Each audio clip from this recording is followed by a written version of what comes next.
Mes amis, le PSG est champion DE France pour la 14e fois DE son histoire. Ce mercredi 13 mai 2026, sur la pelouse du RC Lens, les Parisiens ont officiellement posé la couronne sur leur tête pour la 5e fois consécutive. Et attention, après avoir soulevé la Ligue des Champions l'année dernière pour la première fois de leur histoire, ils sont à 90 minutes du doublé historique. Est-ce que c'est juste une formalité ? Ou est-ce que cette saison nous a montré que le PSG version Luis Enrique est en train de devenir une véritable machine de guerre ? Restez jusqu'à la fin, parce qu'on va décortiquer tout ça, les galères, les défaites humiliantes, les blessures, la montée en puissance incroyable, et surtout, ce qui attend Paris contre Arsenal en finale de la Ligue des Champions le 30 mai à Budapest. Allez, attachez vos ceintures, on est parti. Bonsoir à tous et bienvenue sur la chaîne. Si vous êtes nouveau, n'oubliez pas de vous abonner et d'activer la cloche. On parle PSG tous les jours. On commence tout de suite. Ce titre, tout le monde l'attendait. Avec le budget du PSG, être champion relève presque de l'obligation. Mais cette saison 2025 à 2026 n'a pas été une promenade de santé comme les années précédentes. Le RC Lens a été l'adversaire le plus gênant de toute la saison. Pierre Sage a fait un travail monstrueux. Luis Enrique l'a répété plusieurs fois. Vous vouliez un championnat plus disputé ? Eh bien vous l'avez. Et il avait raison. Lens a poussé Paris dans ses retranchements jusqu'au bout. Pourtant, ce mercredi 13 mai, sur la pelouse de Lens, Ousmane Dembélé, le capitaine et ballon d'or, a pu célébrer le but de Kvicha Kvaratskhelia. Le Géorgien continue d'être décisif. Ce duo fait peur à toute l'Europe. Il faut remettre les choses dans leur contexte. La saison dernière était déjà historique avec la Première Ligue des Champions. Ensuite, il y a eu la Coupe du Monde des clubs, une préparation estivale ultra courte et une avalanche de blessures. Dembélé et Hakimi ont été absents longtemps. La fatigue physique était chronique. Résultat, un jeu moins fluide, moins collectif et surtout des défaites inhabituelles. 4 défaites en Ligue 1 cette saison.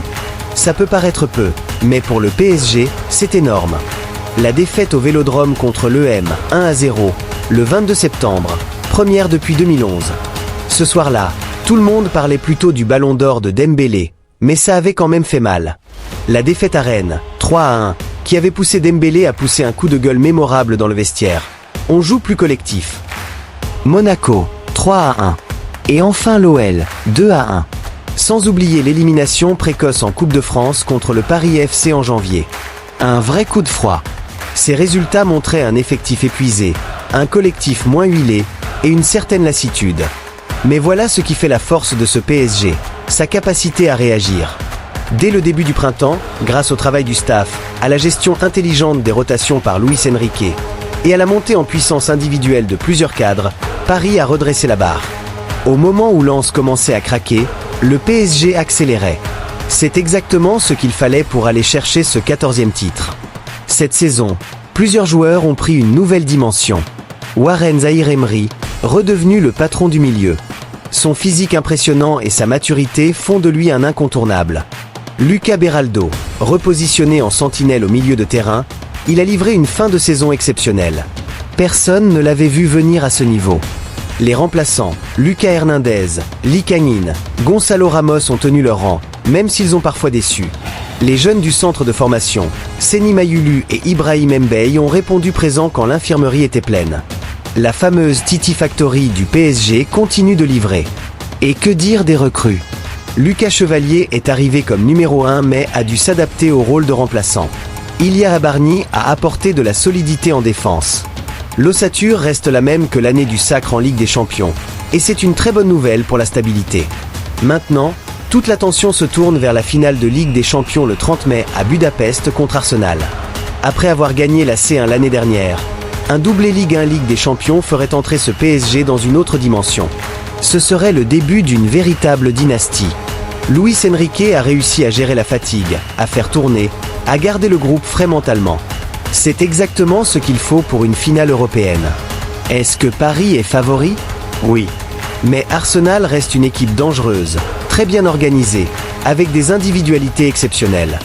Rien ne sera facile. Ce 14e titre est logique, mais il est surtout mérité. Il récompense une saison compliquée, pleine d'embûches, de doutes et de fatigue, mais aussi de caractère et de réponse collective. Le PSG n'est plus seulement une équipe de stars. C'est devenu une équipe, avec un coach qui impose sa philosophie, Un groupe qui répond présent dans les moments difficiles et une profondeur de banc impressionnante. Maintenant, il reste un dernier match. Le plus beau, le plus important. Si Paris gagne à Budapest, ce sera historique.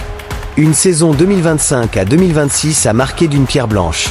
Qu'est-ce que vous en pensez? Est-ce que ce PSG peut faire le doublé? Dembélé va-t-il encore porter l'équipe comme en finale l'année dernière? Dites-moi tout en commentaire. Si la vidéo vous a plu, aimez massivement, partagez-la à tous les supporters parisiens et abonnez-vous pour ne rien rater de la préparation de la finale. On se retrouve très vite pour d'autres vidéos. Allez Paris! Allez le PSG!